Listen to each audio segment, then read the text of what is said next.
Every who down in Who Newville liked the holidays a ton, but where to get great prices on gifts, they had no idea. None. They searched and they searched for great gifts under $25. Gifts for spouses and friends and even their toddlers. When suddenly one who shouted, Walmart has what you want, knowing they have Lego, Tree Hut, and no prices to flaunt. So they enjoy the holiday season as who's often do. Cheering and shouting, Walmart has incredible gifts. Who knew? Find gifts they'll love under $25 at Walmart.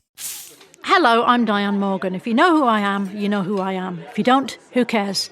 I'm here to explain Italian Time, a holiday phenomenon where Italians throw away their clocks and gather for eternity with San Pellegrino.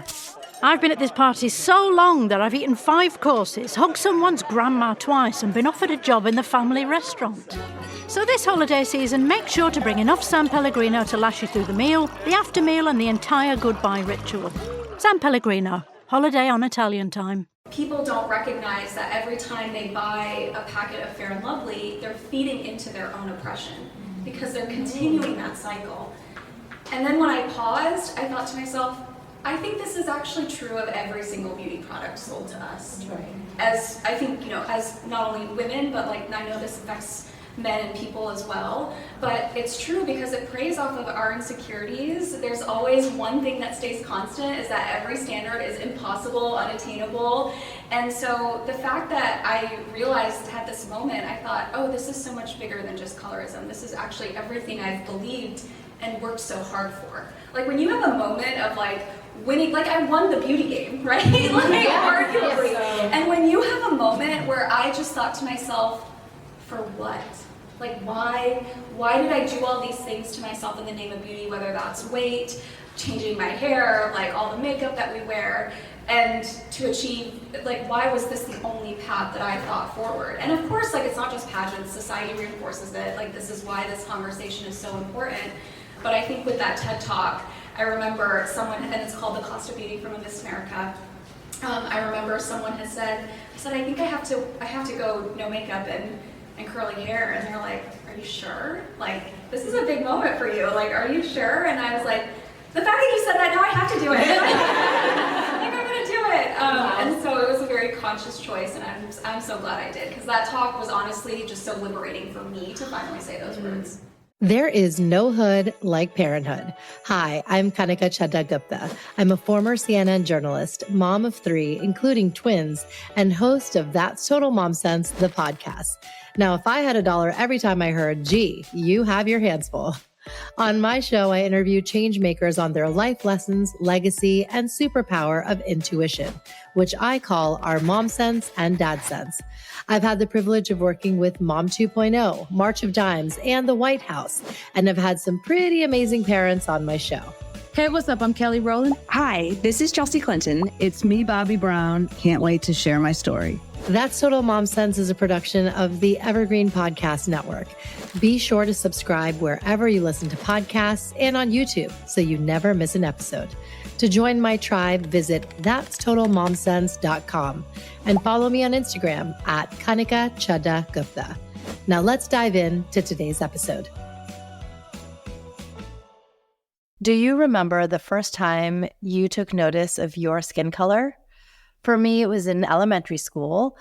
I had my Crayola box of 64 count crayons and just ended up coloring my self-portrait a peach color. I knew it wasn't exact, but I just thought it's the closest thing, and it seems to be the default skin color that we should be using. And growing up, I think, I became very aware of my Indianness. Thankfully, I wasn't really bullied for it or, ostracized for being Indian. And in fact, any opportunity I got, I made sure to educate my peers about where I'm from. At age 9, I performed a kuchipudi Indian classical dance at my school assembly. And I remember seeing my principal, Mrs. Bell, and my teacher, Miss Strader, who taught 3rd grade, and just everyone, all grades, kindergarten through 6th, just cheering me on. And though they had their questions about my bindi, the dot on my forehead, and the red paint on my hands and feet, alta, and the bells on my ankles, my gungurus, I just explained it all and took it in stride and loved that they were asking these questions. But not everyone has such a great experience. And even my kids, are kind of facing these challenges and having these conversations with their peers in grade school. This is why I was just so honored when Nina Davuluri, who's a former Miss America, the only South Asian woman to hold the title, had a screening of her film COMPLEXion and thought for me to be the moderator.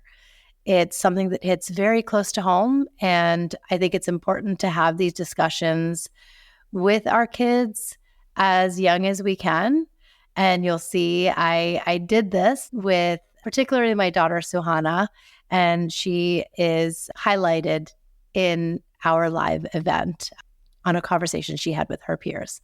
So without any further ado, I would love for you to tune in to this episode. We recorded it live in New York at the COMPLEXion film screening, and this was powered by Industrious, co-working spaces that are the most gorgeous all around the city and nation. If you go to industrious.com, you'll be able to learn more, and you can watch the COMPLEXion film on Amazon Prime. And of course, you know where to get to podcast. That's totalmomsense.com and all the podcast players. So tune in to this very special episode of My Moderation with Nina Davuluri at the COMPLEXion screening. Thank you all for coming out here tonight in the rain. Obviously this film is what I can only imagine feels like having a child, is that you pour your heart and soul into it and you hope the world loves it as much as you do. And so the fact that you're all here is what brings me so much joy. And I was sitting in the back because I have not had the experience of watching people's reaction to it. So thank you for giving that to me tonight. And thank you, Industrious and Chrissy, for making this happen and wanting this conversation. I so appreciate it. Thank you, Nina. And I want to piggyback off of that. Thank you, Chrissy, the entire Industrious team, Kylie, for giving us the platform and the space and the incredible spread that you have for having these kind of conversations and for celebrating our cultural stories. How many of you have at any point in your life felt self-conscious because of your skin tone? Yes, you could say, I felt too dark, I needed a tan, whatever it may be. Show of hands. All right. How many of you have been scrutinized because of your skin tone? It could be from family members, mean aunties, we have those, trolls on social media. How many have kind of been subjugated to that? Okay. And then lastly, how many feel confident in your skin? I think, yes, round of applause for that. It's a journey, it's an unraveling, and I think we've all felt it. All the emotions, especially watching the sound bites and seeing the film play out, are so palpable. I wanted to share a video of my daughter because this is something that really hit home for me because it was a conversation we had to have in our family and in our household. So I shared that today. I recorded it this morning. Okay, so Hannah, I just wanted to ask you the story of what happened last year. I know we're off to school after this, but tell me what happened last year with your friends. Something that was hard. Two of my friends were pretending to be twins, but only then I said, can I play? And then you can be your play. They said no because I had a different height and they had a different skin color. That makes me feel sad because I just played with another friend, and when I got home I told my mommy and she helped me feel better. That's nice. And then, what did you tell your friends when they said that to you? Well, I said twins don't have to be identical because I'm a twin, I don't look the exact same as Chris. Okay, well, yeah, you guys have different characteristics, right? Like what? Like, I'm a girl, Chris is a boy. I don't Yeah. He's taller than me, I'm shorter than him. Right. Yeah. So it's fine. Yeah. But And- it's often difficult. And did you feel bad about your skin color again, or your height, or anything else that makes you different? No, I didn't care. That's so sweet. Thank you, Savannah, for sharing your story. Love you. She's like, can I go now? No, but I wanted her to just share this with you. So Chrissy had mentioned, yes, I'm a former CNN anchor and podcast host, but my most important role in my life is being a mom of 3. I have twins, Christian and Suhana, they're 7, and a younger son, Shrey, who's 5.5. And just to kind of shed some color on this story, so this happened last year, and it was 2 of her best friends. She's in a small class, it's just 10 kids in the class.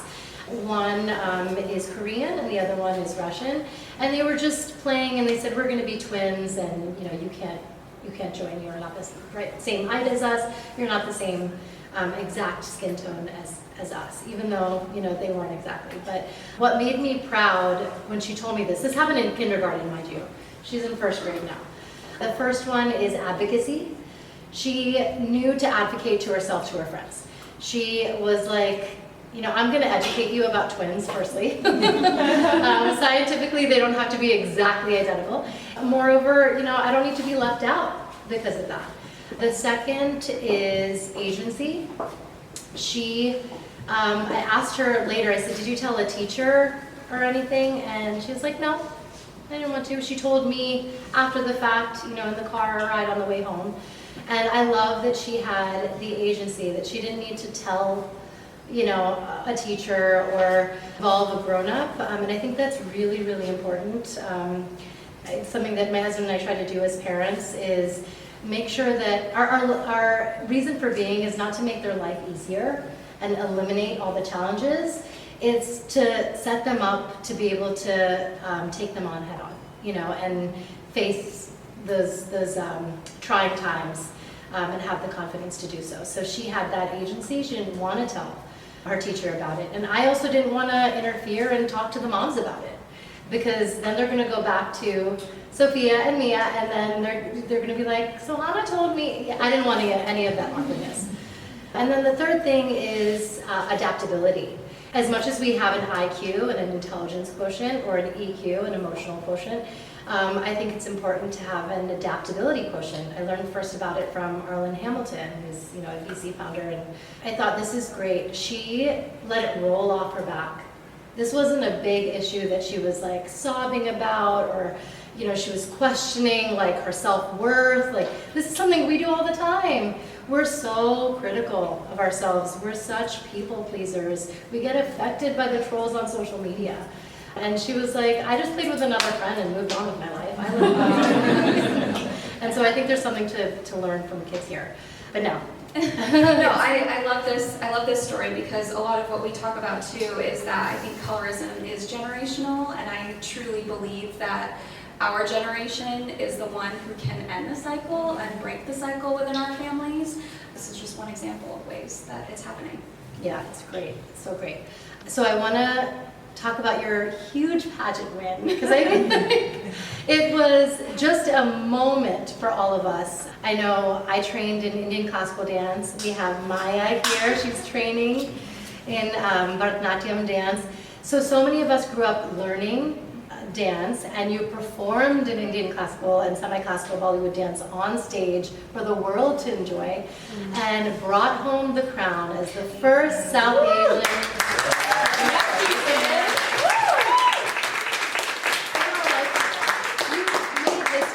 Thank you. Yes, and so you were the first but not the last. And you've had a different vantage point of media and beauty as a pageant title holder and now a documentary filmmaker. How has that changed your perspective? So much. And I'll always say, just to go back to the talent, because I think people always ask me what that night was like and what that win was like. And the only way I can describe it is that so many of us, you know, grew up doing Bharatanatyam and Kuchipudi, and it's our version of ballet, I would say. I also grew up like ballet, jazz, tap, and point. I'm a true dancer. But, you know, when I chose to do this specific Bollywood dance for the Miss America stage, I felt like a little bit of a sellout because it's like asking a ballet dancer to do hip hop. Like, you know, like you're asking a classically trained dancer to just do a completely different style, which naturally is in our bodies, but, you know, it's just not the same technique. And so I remember making that choice, and it made sense for ABC, and it was more marketable. And, you know, this was before, like, Kanika even existed. Before this was not, like, Bollywood was not mainstream. It just wasn't. That moment when I performed my talent was truly my winning moment, because the only way I can describe it is like when you have something so deep inside of you that you're passionate about, that you know that you want to share with the world, and it radiates through you, and then the crowd feels it. That was like one of those moments that happened to me that night, because I feel like I blacked out throughout half of it. And like your body just takes over and you're kind of taking in all this energy, and I was realizing this moment is so much bigger than me. But in the moment, I of course didn't know what that feeling was, because you still don't know, but I just remember feeling it then. And that was truly my crowning moment. And you know, 10 years later now since that, when my costume is curated by the Smithsonian, which was That's amazing. And now on to COMPLEXion, this groundbreaking film. You know, it's poised to be an $11 billion industry, this fairness industry. So what planted that seed for you that I'm going to challenge the tenets of what our society are and take on colorism? Yeah.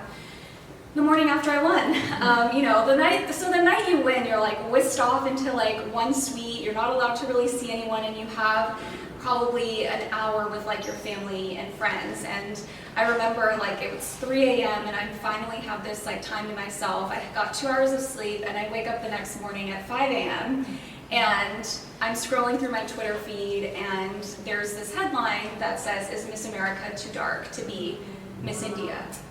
And I think that was like a moment of pause where I just remember. Also, I have to say, like, when big moments like that happen, you don't wake up feeling any different. Like, I hate to spoil it, but it's not like something like inside you happens. Yeah, like you wake up feeling like yourself. Of course, you're like happy and like still processing, but like it's just a different. It's not what people think it is, I think.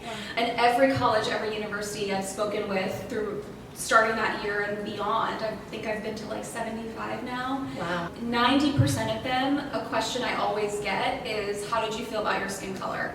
Or colorism is something I'm still dealing with. And the fact that it was happening, again, amongst our generation, our parents immigrated here to provide us more opportunities than they ever had.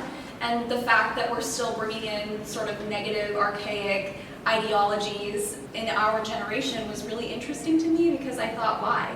Like, why are we still bringing those negative parts when we have choices to actually leave them as we build and assimilate into a new life? One thing that I love about you, given this platform that you have, is that you really walk the walk and talk the talk.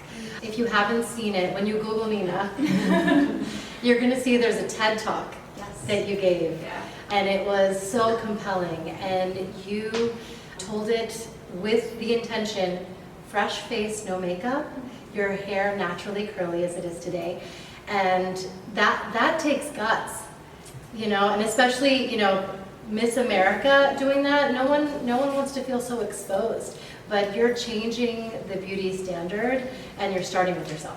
Thank you so much, because I feel like when I started producing COMPLEXion, it started as something about colorism, and then as the journey continued, I recognized there's a line that a little bit of the story that happened. We filmed in January 2020, and then COVID happened, and then we started releasing clips of COMPLEXion across social media that started going viral. And through that conversation, I created a campaign called See My COMPLEXion, where I asked people to share their experiences, which also took off. And then we had a petition, and there were actually 6 petitions going on. And the one thing I know how to do really well is organize and activate. And so I was like, okay, we are stronger together. We need to get this together. And of course, everyone was also willing to combine all of our petitions which called on the skin whitening companies, and the 4 big ones were Procter & Gamble, Johnson & Johnson, L'Oreal, and Unilever. Unilever is what produces Fair and Lovely, which is the hero product, I would say, in the market,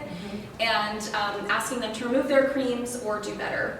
With that, I wrote an open letter, and all the signatures and petitions were sent with it. People don't recognize that every time they buy a packet of Fair and Lovely, they're feeding into their own oppression because they're continuing that cycle. And then when I paused, I thought to myself, I think this is actually true of every single beauty product sold to us. Right. As I think, as not only women, but like I know this affects men and people as well, but it's true because it preys off of our insecurities. There's always one thing that stays constant, is that every standard is impossible, unattainable. And so the fact that I realized at this moment, I thought, oh, this is so much bigger than just colorism. This is actually everything I've believed and worked so hard for. Like when you have a moment of like winning, like I won the beauty game, right? Like arguably. Yes. And when you have a moment where I just thought to myself, for what? Like why did I do all these things to myself in the name of beauty, whether that's weight, changing my hair, like all the makeup that we wear, and to achieve, like why was this the only path that I thought forward? And of course, like it's not just pageants, society reinforces it, like this is why this conversation is so important. But I think with that TED Talk, I remember someone, and it's called The Cost of Beauty from Miss America, I remember someone had said, I think I have to go no makeup and curly hair, and they're like, are you sure? Like, this is a big moment for you, like, are you sure? And I was like, the fact that you said that, now I have to do it. Like, I'm gonna do it. And so it was a very conscious choice, and I'm so glad I did, because that talk was honestly just so liberating for me to finally say those words. That's amazing. It makes me think of like Mean Girls, where she's like, it's just plastic. And she's like, you get a crown. Yeah, you get it. Yes, yeah, that's all it is. We need to like take it in from the outside and be like, this isn't real, guys. Let's all band together and acknowledge that. I want to touch on a Bollywood movie that's coming out. Yes. Okay, so Bollywood, I'm sure many of you know, especially those who are South Asian in the room, it's the largest cinema industry in the world. They produce 4,000 films a year, and that's compared to Hollywood's 400. So yes, it's like ginormous. Bollywood has this fixation, and I feel like it's really feeding into this whole colorism story. It's really where in our society and culture it originated. So there's films where they're actually casting girls who are fair and just putting makeup on them to make them look tanner, and it's like, why wouldn't you just give the role to someone who authentically looks like that? It's ridiculous. Yeah. And I just posted about this too, and it's the practice of brown face in Bollywood, essentially. And this movie was trying to tackle the issue of colorism, and they did it with this light-skinned actress wearing darker makeup. Right, and so no one saw the problem in that, apparently. And I actually, I don't watch the film because in the day where views and likes matter, I cannot contribute to one more of viewing something that I do not agree with. But I did, of course, think, I was like, did no one flag this? Like, no one's talked about this yet? Which I didn't find. And I had read an interview of why they didn't cast a darker skinned person, and the director had said, the industry is tied to obviously capitalism and some version of the masses aren't ready to accept a darker skinned actress. And I'm just like, I know this to be false, first of all. I know it's not true because we all want to be represented. We all want to see ourselves and people in these stories. But I think this also just goes to show how deep-seated and rooted this is. And it's not just people in front of the camera, it's people behind the camera. It's actually I think also a part of this, which is hard, is that, a lot of people who are actors and actresses, when you're in a position of power and privilege, it's really hard to let go of that. So for you to welcome in other skin representation, it's almost this psychology of, well, they're taking my spot. And it's that individualistic mentality that unfortunately a lot of us grew up with, myself included. I've had to work so hard to not have that. And it's active work to undo, there's only room for one of us. And I think in our parents' generation there was, but that's so not the case anymore. And so I think that is unfortunately where the industry still is. And I get it, it's also survival, right? We're not saying it's one skin color is bad or one is better than the other. It's just there's room for all of us. Yes, exactly. Can I ask a question? Yes, please. I think you answered part of it. How long did production take? But also, what were some of the emotional challenges in the production journey? My director is from Italy, and she is just one of the most kind-hearted humans I know, who has truly changed my life. Because of her, our concept was accepted to Venice Film Festival in 2019, September. And so people will come around and invest in projects that they see during that time. And so that's how we were able to get our first round of funding. And we filmed the documentary that you saw January 2020. I think the biggest thing, and it was a team of 4 of us, like this was like a very small, scrappy team. We were sleeping, it was very much like sleeping on the floors. Like it was, we did everything we could to be in the experience, and that's also just how my director is and works, which is amazing. And so because we were able to do that and stay in these places, we really got to know everyone. And it's really, you can't just approach a group and say, tell me your deepest, darkest secrets. Like, that it doesn't work that way. And so filming this was really, okay, how do I share? And you saw some of, my story throughout this, but how do I use my story as a vehicle for other people to share?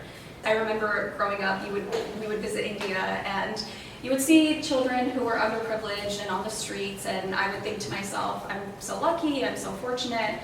And on this trip, I remember talking to these same children, and I started like seeing myself in them, and I thought, no, this isn't, I'm not fortunate, this is me. Like this little girl is actually me, and we all have some aspect and part of her in all of us. And it's really, how do we tell her story, because it's all of our stories, was the biggest aha moment for me, I think. And I think the hardest emotionally after that was, again, I do sit in a seat of privilege, and after this trip, because I was in India, and my mom was actually there visiting her sister, and of course I went to visit them. My mom and I had been planning this trip to Australia and New Zealand, and this was like the first girls' trip that her and I were just being able to do in so long, and so I was really excited. And I remember one of the days of filming, I had not booked our Sydney hotel. And I remember logging on at like a hotspot and signing on for the Ritz-Carlton, and I just remember feeling so guilty, like so guilty booking that room, because I felt like I didn't deserve it, and like the work that I was doing didn't matter, and it makes you question like your purpose when you're in the midst of everything. And my director also mentioned is that after you have weeks like this, you need to take like 7 days, 10 days, 2 weeks if you can, to just process what you've been in, because that part is so important and integral to just creating art and the rest of the story that you're going to tell and why you did it, and all of that kind of comes together afterwards. And I was like, it would have been really nice for someone to tell me that before. Like, no one told me. And so, I had to work through that a little, and that feelings of guilt. But, I think even just being able to be here today and to see the response that it's gotten, even 3 years later, which like distribution is a whole thing to navigate, and filmmaking is a whole thing to navigate. Yeah, I'm just finally proud that it's out in the world. What is the conversation like? Obviously you broke a lot of barriers, winning Miss America and being in a space and in a pageant that was primarily Eurocentric. A lot of the cultural influences from your family and growing up is Eurocentric, so I'm just curious of like what the conversation is like now 10 years later, and maybe having them with family and friends. I'm happy to report that I do think the conversation has changed finally. Like, we're here, and in the film I said I went to my aunt's house in India to visit, and they were having tea time with one of their friends, and the friend who was there, it was me, my aunt, and my aunt's friend, and the friend said in passing, oh, that person's really dark now, they used to be lighter when they were younger. And I was, of course, about to just like go off. And it was my aunt who said, actually, we can't make comments like that anymore because it really offends Nina. And I was like, you know what? I will be offended, forever if we start these comments. Yeah. And so the fact that she spoke up, like, should it have to take creating a documentary and like screaming this at the top of your lungs? No. But that tells me that change is possible for someone who lives in India, not even here, and for her to be able to speak up and understand how much this affected me. My grandparents and my aunt actually raised me in India for 2 years. So I was 6 months old when I went over there. And I said my aunt is one of my favorite humans. And there's this tape. We have all of our family tapes digitized, which I highly recommend, by the way. And there's this tape of me when I was 6 months old, when I had just gotten to Vijayawada. My family's from Andhra Pradesh. When I had just gotten there. And it's clear that they had a cameraman come to basically take my existence and to send it back to my parents so they could see me grow up. In one of the moments that I stopped at, this was 6 months ago, I had actually stopped and my aunt is holding me and she's giving me my bottle. My grandmother just had come in and she lays her stuff down. And then the cameraman is looking and he says, "Oh, her skin color looks dark today." And all of this is said in Telugu, which I heard that and I was like, no, this did not happen. And he says, I watched it again and he says, "Her skin color looks dark today." Both my aunt and grandmother snap their heads towards camera. You see it immediately looking at, him. And they say, "Really? Like, you think so?" And he says, "I mean, yeah, like yesterday she looked fair, but today she looked a little darker." And I see my aunt, like the mama bear in her, wanting to like burst out and protect me, but I also see her like conflicted with like the good Indian girl inside of her, not wanting to offend this random stranger saying shit. And so her way of saying that was, and shutting it down was, no, her skin color changes every day and she will be fair. And I know the reason why she said that was because she wanted the privilege that being fair affords you in India. And obviously she understands that privilege because she had it. And so I know that that was her way of protecting what she could at that time. But the fact that I found this moment, right, 30 some years later, after creating this documentary, after being on the board of L'Oreal, after this entire petition, after Miss America, I was like, these things don't just happen. There is some small part of destiny that's wrapped in this, call this the universe, whatever you believe in. But the fact that I was also able to see it, I remember thinking, oh, this is why everything happened. And so when we talk about our children hearing everything, how early can they listen to things, how do we carry trauma, big T and little t included, I think there was proof, at least for me. It gave me so many answers of, oh, this is why I was meant to win. And it had to be bigger than me because otherwise it doesn't mean anything. It can't be about you. And so it was such a gift to be able to have that moment. So I noticed there were a lot of what seemed like really young kids in this documentary, and my first thought listening to it was wow, this is really brave and bold of them in a culture where what they're saying might not be widely accepted. Did you find that it was hard to get young people to participate in this because of concerns about what their family might think or other peers might think? Or are people eager and willing to be a part of this? Yeah, it was really interesting because the group that we had worked with was part of the Catholic Sisters, and so they had already had places where they were trusted so they could take us into. My director is also Catholic, so that was the connection for her wanting to go that route.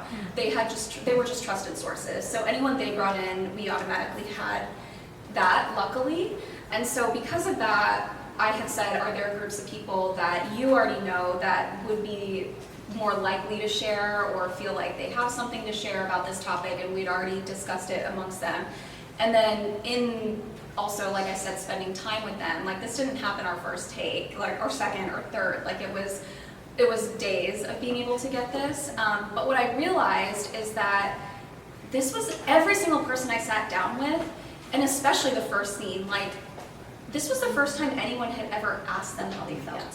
It was the first time this idea was even placed in their heads, yeah, why do we do this? Or why do I feel this way? Or why am I using this cream? And that was consistent across the board in every age group, in every category. And I thought that was really interesting because, and I think they were so willing to share because they'd never had that space before that was safe to even acknowledge that this was happening to them, and it was so just pushed down that I think it was almost like a release for them to be able to share their stories and go on camera. So in terms of the conversation going forward, I talked to Maya about it last night a little bit, and we've been talking about it ever since. it feels like, you know, the children now are able to talk more about it than we were when we were younger. I mean, I got a little bit of a tan and someone said, oh, gali hogi, which means you're darker. And I'm like, well, I love it. You know, I've gone naturally white, my grey hairs, and everyone's like, oh, you're getting old, you look old. I'm like, well, I love it. Yeah, exactly. You know, that's you having your insecurities, but also owning it and having the confidence. So when it comes to the younger generation, the young boy in the documentary, he ended it by saying he still feels like it's going to still be an issue as we go on, which kind of broke my heart a little bit, because it felt like we are creating change. It's hard to hear that they still feel it's going to carry on going. So what do you feel we need to do even more to push these boundaries based on all the things that you've been doing, L'Oreal and the big companies, children, adults, everyone? The first thing is that, one, understanding that just change takes time. It is generational change, but I think it's actually all of these combined need to happen in order for true change to happen too as well. So it's not just about the companies and their marketing and their, the first thing, also for people who don't know, rewinding a little bit. So when this petition happened and we called on the skin whitening creams in 2020, Unilever announced that they were rebranding Fair and Lovely to Glow and Lovely. Procter & Gamble dropped actually has not said anything to this day. Johnson & Johnson dropped their entire line of skin whitening products altogether. And L'Oreal agreed to stop the use of Fair, White, and Light in their marketing, which are all huge changes that I never thought I would ever see.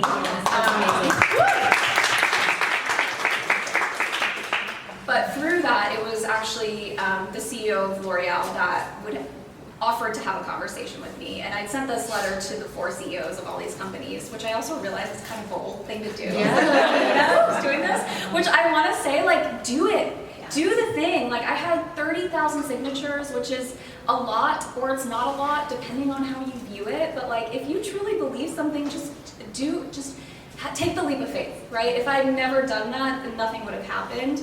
And so the CEO of L'Oreal responded and connected me with their chief diversity officer, and they invited me to sit on the Diversity, Equity, and Inclusion Advisory Board going forward, which I currently serve on. And so the fact to have that and change marketing from the inside out is how I choose to do activism, but you also needed the people who are picketing outside, right? Like, all of this is connected. But I think individually, moving forward, it was really hard with COMPLEXion because there's no like colorism organization, right? Like, there's no, like, how do we leave people with a feeling of doing something, especially after a film like this? And I mean, for me, I always say, I think changing beauty standards, which is the biggest takeaway from this that I hope that we take away, because I always used to say, I thought Miss America was empowering because it gave me a voice, but what may have temporarily empowered me as an individual does not empower the collective, given the beauty standards I had to do in order to achieve that. Mm-hmm. And that is something I no longer want to do or perpetuate. I no longer want to show up in like, my pageant gear and telling a young girl, beauty is from the inside when I look a certain way. And it's just not believable. And so I think I always share, what does beauty cost you? And I think we have to ask ourselves that question, because it has cost us all something. And I always share by sharing my truth first. It's cost me a lifetime of an eating disorder. It's cost me addiction, anxiety, depression, and years of my mental health in the name of just pursuing this unrealistic, unattainable image. And if I, someone like Miss America, has felt this way and you're still trying to chase that, then I know that others are feeling this way. And so once you start sharing something, what I've realized is that there is a ripple effect, and that happens with your community and your close friends, and then hopefully it spreads. But I think it's really just also pausing and thinking, like, am I using this because it really does make me feel good, or is it because I get a certain validation from society when I look a certain way? And it's a gray area. There's no solution. I still wake up and think the same thing every day and say like positive affirmations, which is so hard, but like, we just have to do the thing. And I think especially like when you start practicing it, your friends are gonna see that, your family will see it, and I think that's one of the things that I'm so glad that you said I walked the talk, because you can't give away what you don't have. one of the biggest things that we haven't gotten a chance to talk about yet is look into your social media. I know everyone who we're speaking with has some form of social media, and whatever your platform you're on, look at what you're following, because I guarantee you beauty standards are in your face every single day, whether you want them or not. And I think it's really important to understand who you're surrounding yourself by, not only the people directly around you physically, but who are in your mental headspace. And I think that is one of the biggest things that changed my outlook and perspective on beauty, was actually thinking, oh, I really need to change my relationship with social media, period. Otherwise, I will continue down this spiral and I will never get out of it, and I will never feel good about myself, because we compare ourselves on social media, whether you want to or not. Like, we're human, and comparison is always the thief of joy. And so I think being really mindful of that, and being able to find at least, I say, if you can find one person you feel comfortable sharing this with, whether that's your therapist, whether it's your mom, your friend, whoever outside of your family maybe, like, share it with them. Like, I think it just starts by speaking your truth, and then when you do, you kind of feel better. Like, it starts one step at a time. And so I think that would be my biggest advice. I really love the nuance that you shared about colorism sort of being a microcosm of other sorts of, different kinds of oppression.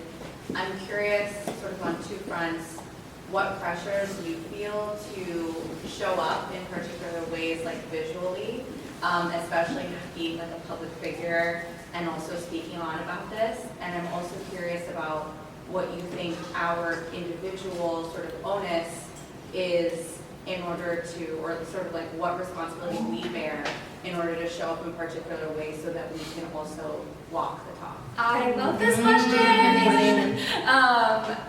First of all, like, it is so hard. It is so hard to decide how to show up today. How am I gonna wear my hair? How much makeup am I gonna wear? Like, I recognize I'm sending a very specific message, and there are certain rooms that I have to think about of how I'm physically presenting myself. I think for me, I always think about where I'm at. Obviously, if the audience is younger, I'm not gonna show up. I did a talk at an all-girls school, 6th through 12th grade, and I showed up no makeup with my hair curly. Like, that was an appropriate place to do that.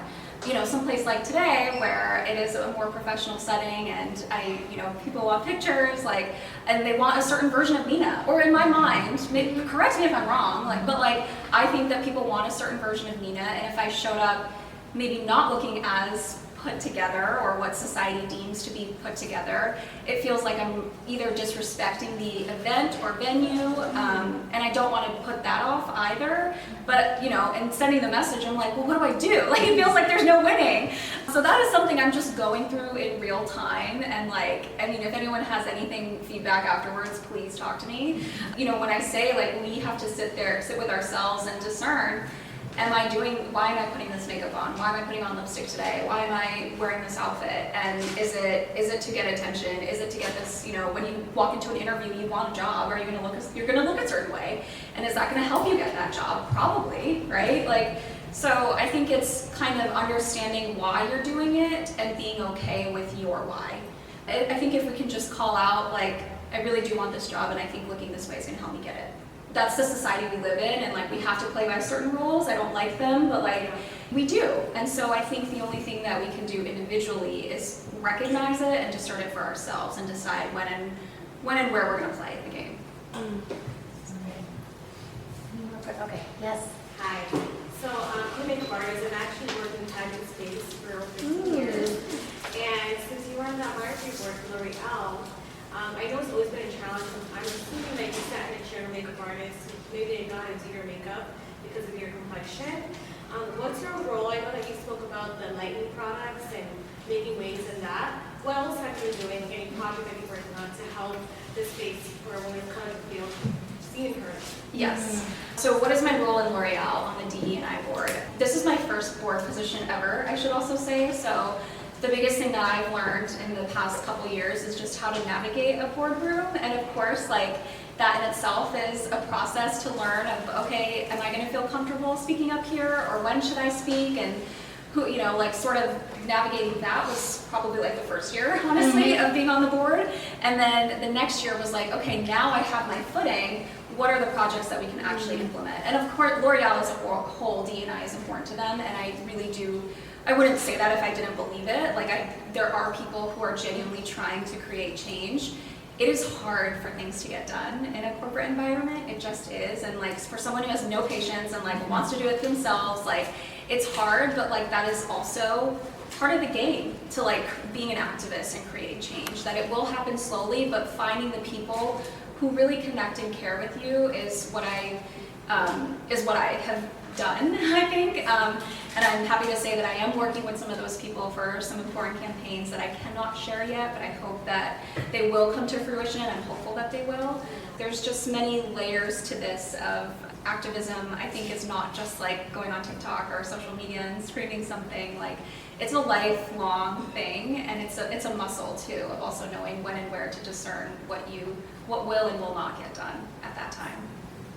So I just want to say, 10 years ago when we won, it was really cool to see like not just a South Asian woman, but a Telugu woman up there, because I'm Telugu as well.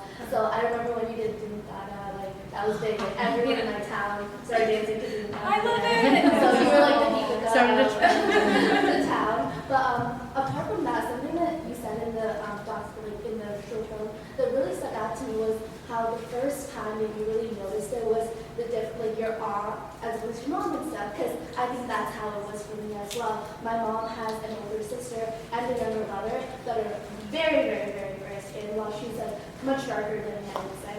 My mom and her brother, even though he was 1 year younger, they somehow ended up putting him in the same class, so they were like basically like twins. But she would tell me about how people would refuse to believe that they were brother and sister, because you're like night and day. Over time, like even after she got married, my dad is a little bit lighter than her, and it's usually the other way around. And like she would hear comments like, "Don't wear like dark or bright colors. You're not allowed to wear those. Don't wear anything flashy." My mom loves lipstick. She's like she like is the type to wear red lipstick. She's like, I don't care what people think. So it was really nice to see you in an orange like suit today. My mom has always advocated that. She's like, doesn't matter what people think about your skin tone or anything. She's like, wear whatever color you want. You don't need to you don't need to feel like you don't want to stick out just because of your skin tone. I thought that was really cool. This summer when I went back to India, she was like saying how something about like color came up. We were just in the car, and my mom was like, oh yeah, like someone who used to make comments about you is actually in this car right now. And I was like, whoa, what? Three of us and the driver in the car. Yeah, you're like, I know who it is. Saying something about me. So I was like, what? Like I was like, oh my god, like what did you say about me, whatever? And she would apparently tell my mom like she needs to scrub me really hard so that I would get lighter and stuff. And then I was like confronting her about it after like so many years. She's like, no, I didn't say that. Like, she's like, just forget it. That was back in the day. And it was like really cool to see that she's finally come to a point where she doesn't like think that anymore, I'm sure. But I think it's just things like that that are really cool. But because even growing up, like the whole Fair and Lovely thing, I used to think that like if I put the Fair and Lovely as a face mask, which was a really bad idea because it would start making my face stink a little bit. But I would think that would make me like lighter or whatever. Like going back to like how she was saying, like going to India would mean like bringing back so many Fair and Lovelies and thinking that was like all I needed. And I'm not sure where like the snap happened, but like now I never think about my color. But I remember growing up, I felt so insecure about it. And Fair and Lovely was definitely like everywhere. Like felt like it was like the staple. That was like my only skincare. Like I don't even know if I was washing my face properly, but I was using Fair and Lovely on my face. But apart from that, I just wanted to ask you, like I'm sure from the day that you said you woke up and saw the headline, are you dark or too dark to be Miss India or whatever, to this day, like how do you deal with people making comments like that? Like how do you handle that with grace, or maybe sometimes not with grace, like how do you kind of just come back? Yeah, and it's so hard because what I've learned in this journey is that it's actually, your family should be the people that you can say your most like vulnerable things to, but it's actually the opposite. You can say your most vulnerable things to strangers in a room, and thank you so much for sharing that. Like it's so important for you to share and for people to hear that. Thank you so much. And so I think, with that said, like recognizing that it's so much harder to say things to your family when they do make those comments. And I think for me, I remember I was talking to one of my friends who knows me really well, she knows my work, all of this. She is Indian and she's married to a white person and they had a baby. And her mom came over and said, "Oh, don't put the baby out in the sun."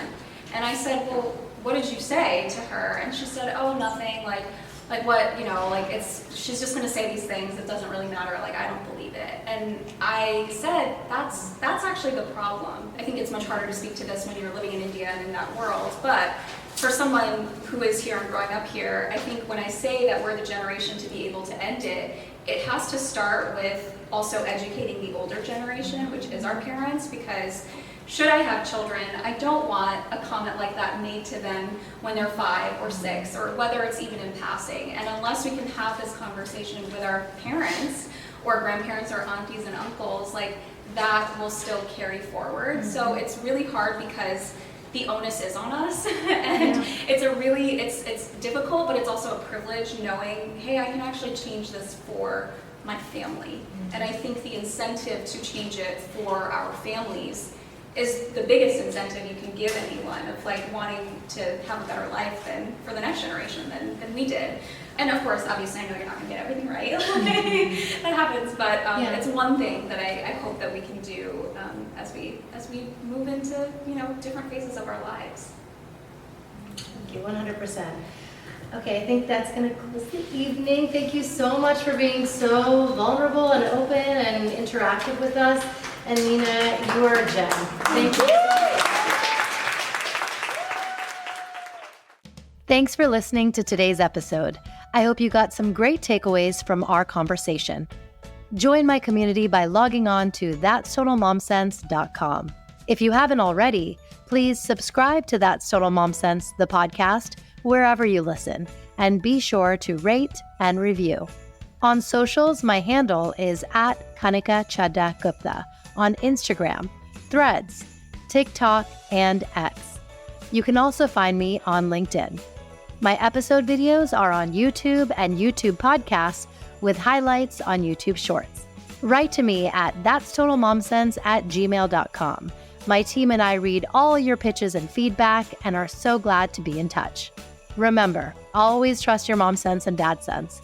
Stay strong, super parents. See you soon.